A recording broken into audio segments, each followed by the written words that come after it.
Сол кезде Жапонның премьер-министрі бір ғана нәрсені айтты. Біздің жүрегімізде ұмытылмайтын бір жара бар деді. 1945 жылғы Американың Жапонияға тастаған атом бомбасын айтты. Сол кезде Хиросима мен Нагасакиге түскен бомбаның әсерінен қаншама адамымыздан айырылып қалдық деді. Табиғи өсімімізден, яғни ешкімнің зорлық-зомбылықсыз дамуына, көбеюіне Америка кедергі келтірді деді. Сол уақыттан бастап біз енді әлсіз ұлт болмауымыз керек, біз мықты ұлт болуымыз керек, қорғануымыз керек деген нәрсемен тұрдық дейді. Намысқа тырыстық. Бүгін Жапон сандық технология, цифрлық, нанотехнологияды, мынау пайдалы қазбаларды экологиялық түрмен алу жолында жапондарға жететін жер бетінде ақылды халық жоқ.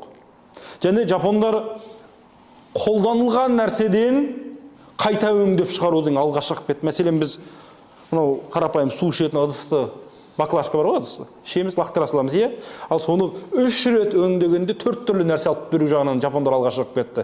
Яғни химияны силикаттан өнім жасаудан. Соны 1937 жылы Әлихан Бөкейханнан сұраған кезде, маған Қазақстанды басқаруға 5 жыл уақыт бергенде, Қазақстанды Жапония қылатын едім дейді. Ал олар 2,5 жыл басқарды. 2,5 жылдың ішінде алаш қайраткерлері не істеді?